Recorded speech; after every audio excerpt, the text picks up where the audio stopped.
Hi good morning everybody. Welcome to SRAS math నా లెక్కలు YouTube channel.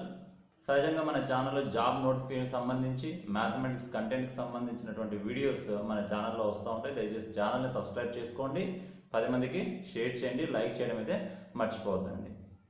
ఈరోజు topic ఏంటంటే గ్రామ వార్డు సచివాలయ ఉద్యోగులకి ప్రొబేషన్ డిక్లేర్ అవ్వబోతా ఉంది. అక్టోబర్ 2 నాటికి గ్రామ వార్డు సచివాలయ ఉద్యోగులందరికీ కూడా ప్రొబేషన్ డిక్లేర్ చేయాలని చెప్పేసి ఆ రకమైనటువంటి కసరత్తు స్టార్ట్ చేయాలి అని చెప్పేసి ప్రభుత్వం నుంచి అధికార వర్గాలకి ఆదేశాలు అందాయి. ఆ అధికార వర్గాలు అయితే కార్యాచరణని మొదలు పెట్టాయన్నమాట. సో కంగ్రాచులేషన్స్ ఫర్ ఆల్ గ్రామ వార్డు సచివాలయం ఎంప్లాయీస్. అయితే ఈ ప్రొబేషన్ డిక్లేర్ అవ్వాలి అంటే సిబిఏఎస్ క్రెడిట్ బేస్డ్ అసెస్మెంట్ సిస్టమ్ అనేటువంటి ఒక అసెస్మెంట్, దాన్ని మనం పరీక్ష అనడానికి వీలు లేదు, ఒక అసెస్మెంట్ అనమాట. అంటే ఆ ఎంప్లాయీని అసెస్ చేయడం జరుగుతుంది ఆ యొక్క క్రెడిట్ బేస్డ్ అసెస్మెంట్ సిస్టమ్ ద్వారా. అంటే ఒక్కొక్క అసెస్మెంట్కి కొన్ని పాయింట్స్ వాళ్ళు కేటాయించారు. ఆ డీటెయిల్స్ అన్ని కూడా మనం తెలియజేసుకుందాం ఇప్పుడు. మొన్నటిదాకా డిపార్ట్మెంటల్ పరీక్షలు అనేటివి అవసరం పడతాయి, అని చెప్పేసి ఒక ఊహాగానాలు అయితే నడుస్తూ ఉంది. యాక్చువల్గా డిపార్ట్మెంట్ పరీక్షలు అనేటివి మనకి దేనికోసము అంటే ప్రమోషన్స్ కోసం అండి. It's not meant for the probation declaration. So ఇప్పుడు ప్రొబేషన్ డిక్లేర్ చేయాలంటే government should assess that particular employee. దానికోసమే గవర్నమెంట్ తీసుకొచ్చినటువంటి సిస్టమ్ విధానం ఏదైతే ఉందో అది credit based assessment system. So ఈ క్రెడిట్ బేస్డ్ అసెస్మెంట్ సిస్టమ్ ద్వారా మనకి అసెస్మెంట్ అనేది జరగబోతోంది. కాబట్టి ప్రతి గ్రామ వార్డు సచివాలయ ఎంప్లాయీ కేటగిరీ 1 కానీ, కేటగిరీ 2 కానీ అండ్ కేటగిరీ 3 కానీ, అటు అర్బన్ కానీ ఇటు రూరల్ కానీ ఈ క్రెడిట్ బేస్డ్ అసెస్మెంట్ సిస్టమ్కి అండర్గాన్ అయ్యే అతను క్వాలిఫై అవ్వాల్సిన అవసరం అయితే ఉంది.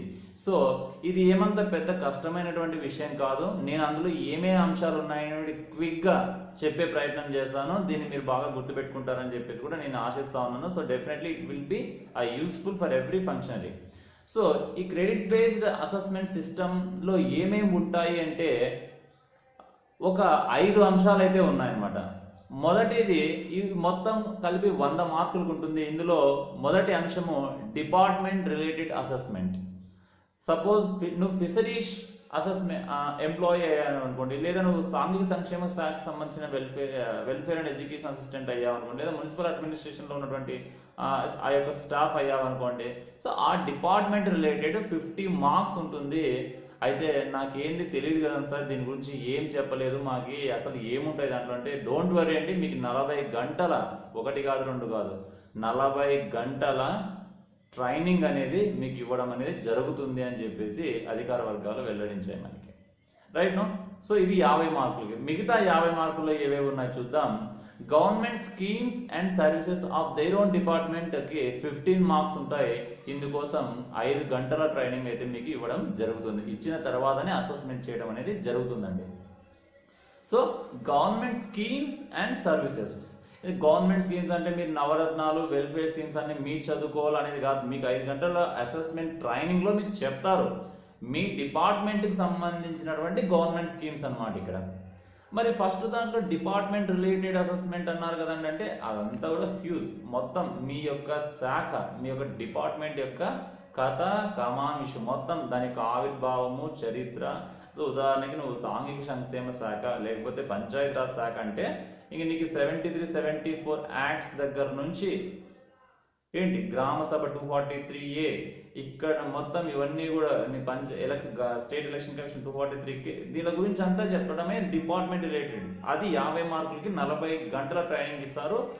అది it is applicable to their own department, entire history of their own department అనమాట. తర్వాత ఏంటి government schemes and services related to their own department. ఇది మనకి 15 మార్కులకు ఉంటుంది. ఏం కంగారు అవసరం లేదు, 5 గంటల అసెస్మెంట్ ట్రైనింగ్ మీకు ఇస్తారు. ఆ తర్వాత ఏముంటుంది అంటే మీకు సబార్డినేట్, ఇది మనకి అందరికీ తెలుసు. ఇంక కింద 3 అందరికీ తెలుసండి.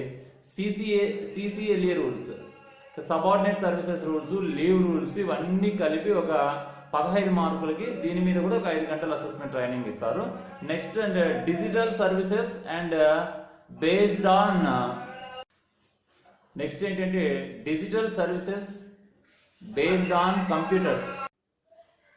సో దీని మీద మనకి 10 మార్క్స్ ఉంటుంది, 5 అవర్స్ నీకు అసెస్మెంట్ ట్రైనింగ్ అనేది ఉంటుంది. Last but not least communication skills or soft skills or leadership skills, దీని మీద మనకి ఒక 10 మార్క్స్ కి అసెస్మెంట్ ఉంటుంది. 5 అవర్స్ అసెస్మెంట్ ట్రైనింగ్ కూడా మీకు ఇవ్వడం అయితే జరుగుతుంది. ఇక్కడ మీరు ఏదన్నా కొంచెం క్రిటికల్ ఏమైనా ఫీల్ అవుతారు అంటే ఏమైనా digital services and basics of computers, ఇది ఆల్మోస్ట్ ఆల్ ఎవ్రీ ఫంక్షనరీ నాకు తెలిసి ఈ digital services and basics of computers మీదనే కూర్చొనే ఉన్నాడు, వర్క్ చేస్తున్నాడు ఈ 2 నెలల్లో. So it's not a matter. ఎవరికైనా లాగింగ్ ఉంటే మాత్రము కాస్త బేసిక్స్ లో మీరు పట్టు తెచ్చుకోవాల్సిన అవసరం అయితే ఉంటుంది. ఎందుకంటే you must have to undergone through this particular aspect అనమాట. ఎందుకంటే మనం చేయాల్సింది వర్క్స్ అన్ని కూడా ఇవాళ రేపట్లో everything based on the system oriented కాబట్టి, ఇంకా కమ్యూనికేషన్ స్కిల్స్, సాఫ్ట్ స్కిల్స్, ఈ లీడర్షిప్ స్కిల్స్ ఇవన్నీ కూడా మన డిగ్రీ నుంచి చదువుతా ఉన్నాం. దీంట్లో పెద్దది ఏమీ ఉండదు. But anyhow they will give 5 hours of assessment training and then they will conduct that particular assessment test. ఇంకా subordinate service rules, APCCLA rules, ఇవి మీకు ఏపీసీసీఏ రూల్స్ ఇవన్నీ మనకు అందరికీ కూడా కొత్తనే. But nothing to worry, they will give 5 hours of assessment training and 15 marks will be allotted for this particular aspect. So ఇవంటి 5 మీకు. So ఈ అసెస్మెంట్ ట్రైనింగ్ అంతా ఈ వచ్చే జూలై అండ్ ఆగస్టులో కంప్లీట్ అవ్వాలి అని, సెప్టెంబర్ 2nd వీక్ లో 100 మార్క్స్ కి 5 ఆస్పెక్ట్స్ లో departmental training, government schemes and services to their own department, CCA rules, and the fourth one is basics of computer and digital literacy, and fifth one is the leadership qualities or this communication skills etc etc. వీటన్నింటి మీద ఈ వచ్చే 3 నెలల్లో అందరికీ కూడా ప్రతి ఫంక్షనరీకి కూడా training అయితే అయిపోవాలి. 2nd వీక్ ఆఫ్ సెప్టెంబర్ లో అసెస్మెంట్ టెస్ట్ 100 మార్కులు కూడా అయిపోవాలి. ఆ యొక్క రిపోర్ట్ గవర్నమెంట్ కి వెంటనే పంపించాలి. యాంటిసిడెంట్స్ కంప్లీట్ అయ్యిందంటే వెంటనే ఆ సమాచారం కూడా హోమ్ డిపార్ట్మెంట్ కి ఇవ్వాలి. ఎనీ హౌ అక్టోబర్ 2 కల్లా ప్రొబేషన్ డిక్లేర్ చేసేయాలి. This is what the exposure from the government side. So government అయితే మన అజయ్ జైన్ గారి నేతృత్వంలో జరిగినటువంటి మీటింగ్ లో గవర్నమెంట్ సలహా సూచనల మేరకు వాళ్ళు ఈ డిసిషన్స్ తీసుకోవడం జరిగింది. ఇవన్నీ కూడా నేను మీకు అప్డేట్స్ ఇచ్చానండి. సో ఇంతే. So nothing to worry, they will provide training and later they will conduct that particular assessment. So all the very best, nothing to worry. So ఈ వీడియో, ఈ సమాచారం మీకు యూజ్ అయిందని నేనైతే అనుకుంటున్నాను అండి. దయచేసి ఛానల్ సబ్స్క్రైబ్ చేసుకోండి, 10 మందికి షేర్ చేయండి అండ్ లైక్ చేయండి. Thank you all.